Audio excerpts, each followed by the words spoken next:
Oi gente, tudo bem? Meu nome é Ana Clara Lobato e sejam bem-vindos à minha recuperação de biologia.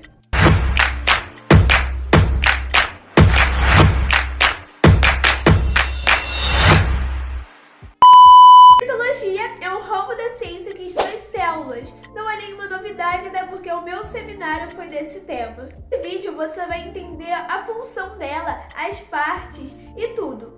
Basicamente, célula é um universo que está acontecendo várias reações bioquímicas muito rápidas, várias reações, e você vai entender o porquê dessas reações nesse vídeo. Antes de eu explicar os tipos de células, as funções, as partes, eu vou falar da teoria celular, eu vou traduzir uma animação do canal americano, então eu espero que dê para vocês entenderem certinho. Tudo começou na Holanda em 1600, onde o fabricante de óculos Zacharias Janssen inventou o primeiro microscópio. Além do primeiro microscópio, ele também inventou o telescópio. Ambas invenções foram muito contestadas, já que Janssen não era o único cara entediado que tinha uma tonelada de lentes para brincar.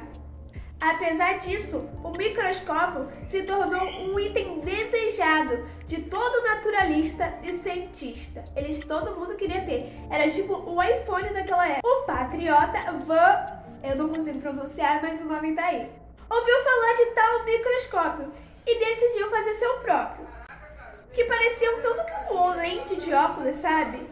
Uma vez terminando seu microscópio, ele saiu da cidade observando qualquer coisa. Inclusive, ele observou a sujeira dos seus dentes, que naquela época o pessoal não escovavam.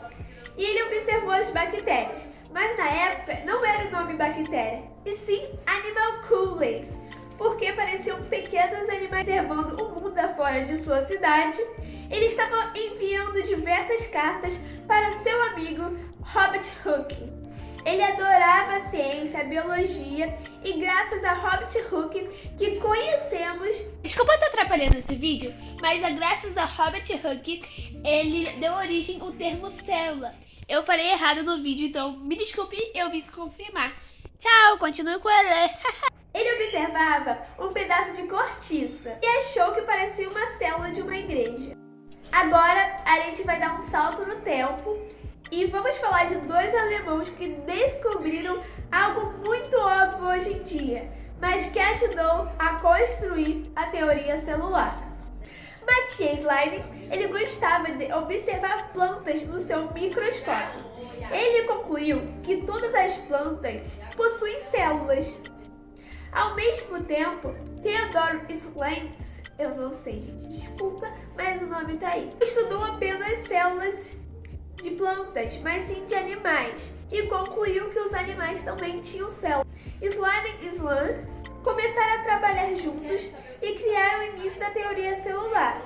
Eles discordavam muito sobre o surgimento da célula. Depois de um tempinho, apareceu o cientista Hubert Virchow, que mostrou com seus estudos que as células surgiam a partir de outras. E a teoria celular conclui que todo ser vivo é constituído por célula. Célula é a menor unidade viva. A célula sempre surge de outra e é a unidade funcional do nosso corpo. Agora eu vou falar das dois tipos de células que existem, que são as procarióticas e as eucarióticas. As procarióticas são uma célula bem primitiva. A primeira, ela também é bem menor que a eucariótica e menos complexa. Ela é primitiva, vamos dizer assim. E como ela é menor, a reprodução dela é muito mais fácil. E a diferença dessas duas é que procarionte, elas não possuem núcleo. E um exemplo de célula procarionte, eu acredito que seja a única também, são as bactérias. E o próprio nome procarionte já dá uma ligadinha assim, porque pro significa antes e cari significa núcleo, então é antes do núcleo. A eucariótica, ela é bem maior, ela é bem mais complexa e é o nosso tipo de célula dos animais ou das plantas. E o próprio nome também diz alguma coisa, que eu significa verdadeiro e cari significa núcleo. Então, o eucariótico em verdadeiro núcleo. E a eucariótica evoluiu a partir da procariótica. Agora a gente vai estudar as partes básicas de uma célula. As células procarióticas. Uma característica principal da célula procariótica é o material genético estar disperso por todo o citoplasma, ao invés de armazenado em um núcleo. Como eu disse, as bactérias são um exemplo de células procarióticas. O citoplasma é uma substância líquida encontrada dentro da membrana, e nele se encontram as organelas. A membrana é uma capa que rodeia a célula. Sua função principal é dar estrutura e controlar e permitir a entrada e a saída de substâncias. O nucleóide é a parte da célula onde se encontra o DNA agrupado, o que é formado pelos genes, que guardam informações de cada ser vivo.